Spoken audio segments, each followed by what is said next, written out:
Don't allow yourself to get trapped in the 9 to 5.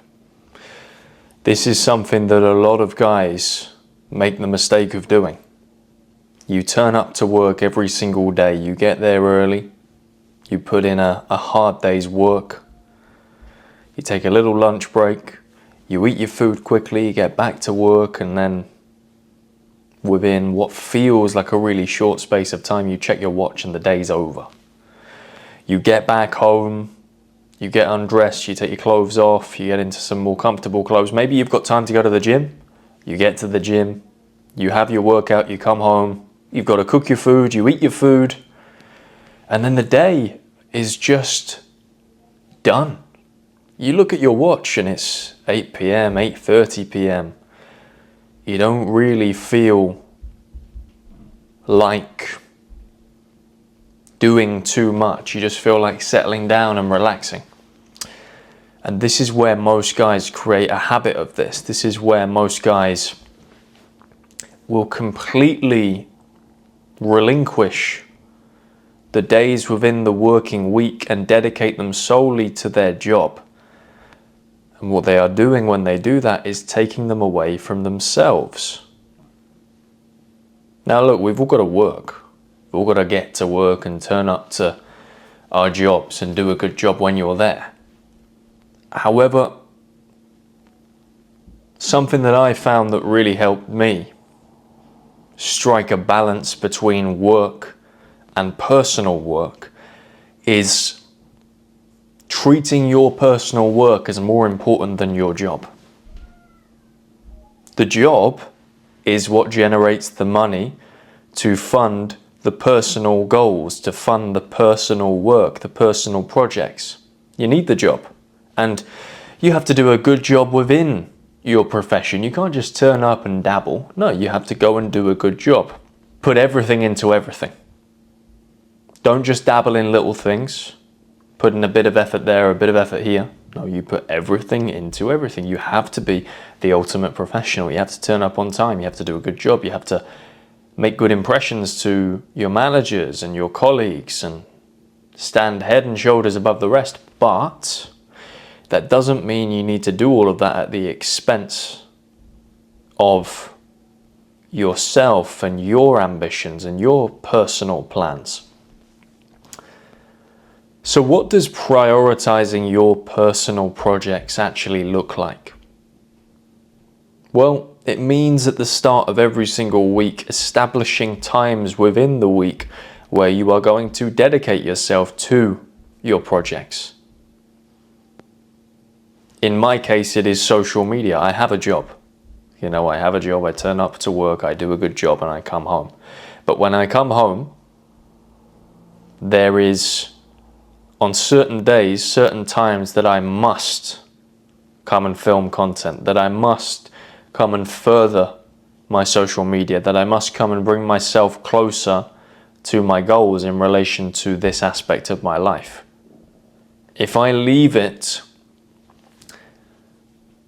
to spontaneity, it is very, very easy to slip up and fall into stagnancy and complacency. And that's where a lot of guys fail. They end up having what you would call 0 days, where yes, they turn up to work and they do their job, but at the end of the day, when it's all said and done and they're about to get into bed, they've done nothing that has furthered their personal project. They've done nothing that has furthered their personal ambitions. So don't allow the 9 to 5 to swallow all of your best energy. Don't allow it to set back your personal projects. Please don't misunderstand this. That does not mean don't put everything into the 9 to 5. Do. But be strategic about your energy. Maybe there are days in the week where you can come back from work and completely rest.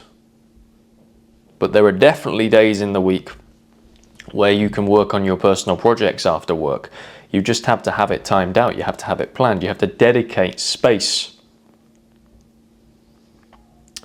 And the reason you have to do this is because most guys will estimate and they'll guess and they'll They'll leave it to their feelings. If I feel like doing this, I will do it. And that's not a very good scope. That's not a very good way to go about doing business. You wouldn't do that in your job, so why do you do it for yourself?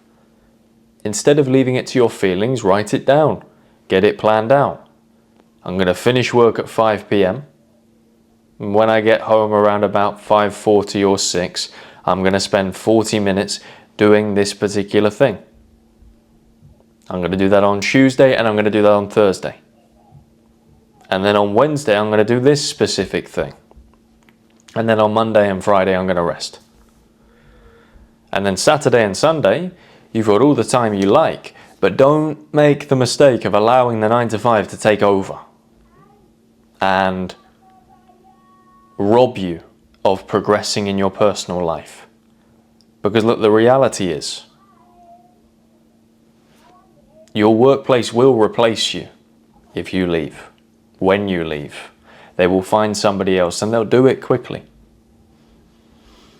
They care about you only so much that you do the job. You know, if you start slacking in your performance, you start turning up late, you start not putting in real effort, they'll get you out of there and they'll find somebody else. They only care about you to the extent that you are valuable to them. So it is really stupid, in my opinion, to give them absolutely everything and not focus on yourself as well. It's setting yourself up to fail, because ultimately at some point you're going to move on or they're going to get rid of you. And if you've not been leveling yourself up and increasing your skills and improving your character and improving and increasing your value to the marketplace in the meantime, you're at a disadvantage, because there are people who want the same things that you want, who have been doing all of that work. They just have a strategy, they just have a plan, they just dedicate certain moments within their week to do these small things on a consistent basis that add up over a long period of time. It's not about doing 12-hour days. It's not about working yourself into an early grave. It is about being smart and planning out small moments in the week that you are going to dedicate to your side hustle, that you are going to dedicate to your personal projects, that you are going to dedicate to something that is going to make you more valuable in the long run. It doesn't take me 4 hours to come on here and film a video. It doesn't take me 5 hours to go and edit this video. The whole thing together probably takes me about half an hour per video. That's not going to send me to an early grave, you know? And if I plan that out sensibly alongside the other stuff that I do, the coaching work that I do, the job that I work, I'm going to be fine. I'm going to strike a good balance. So why don't you do the same thing? Yes, it's important that you work hard and do a good job within your job, but do not allow the 9 to 5 to rob you of your 5 to 9. The 5 to 9 is going to be the thing, especially whilst you're young, that is going to elevate you to the very next level. And you might say, well, I don't want to go to the next level. I just want to do what everybody else is doing. And, you know, isn't it enough to just work a job and, you know, get the money in and improve slowly? I say to you, well, it depends on what you want. Because the reality is that in 2025, most entry-level jobs, they don't pay enough. They don't pay enough to have the things that you want. They don't give you enough skills to develop the way that you want to.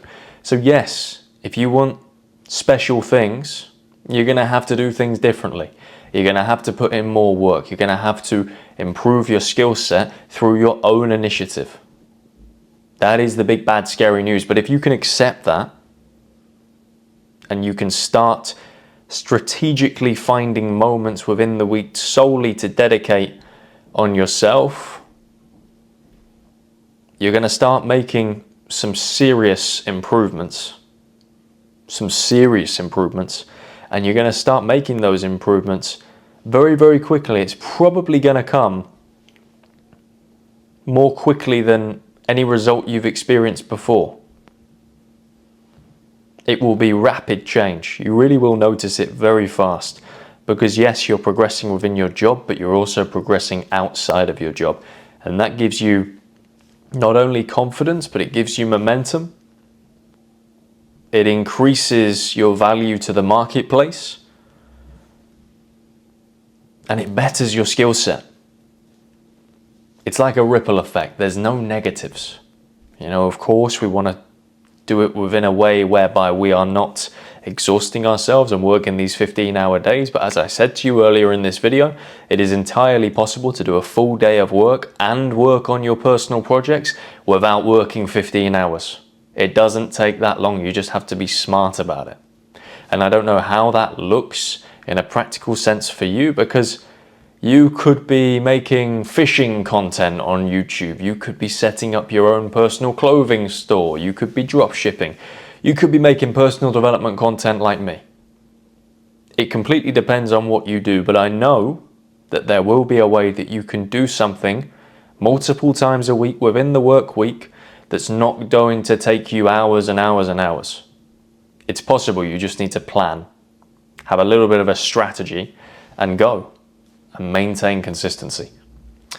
Do not allow the 9 to 5 to take away your 5 to 9.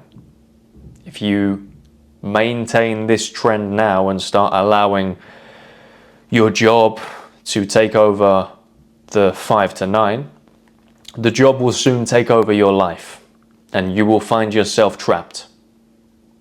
Like those people that you see in your life who are working a job that they hate.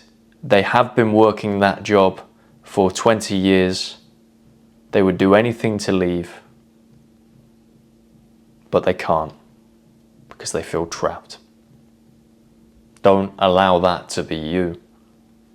And instead, start using the time that you have to not only put effort into your job, but also into yourself. Work harder on yourself than you do on your job. Thanks for watching the video, guys. I really hope that you took some value from it. If you did, make sure to smash the like button, subscribe to this channel, comment your thoughts down below. I'd be really interested to hear what you've got to say. And look, if you are interested, I run a free men's Discord community. I'm going to leave the link down below in the description of this video. All you have to do is click the link and join the community. There's a lot of guys in there now who are just making some great personal and professional change. So if you're a man on a mission, looking to make some developments both personally and professionally, it's a no-brainer. And look, if you are interested in hopping on a one-to-one coaching call with me, the link is also down below in the description of this video. All you've got to do is book yourself a slot and I will see you on the other side. As always, guys, thank you for your time and your attention, and I will see you in the next one.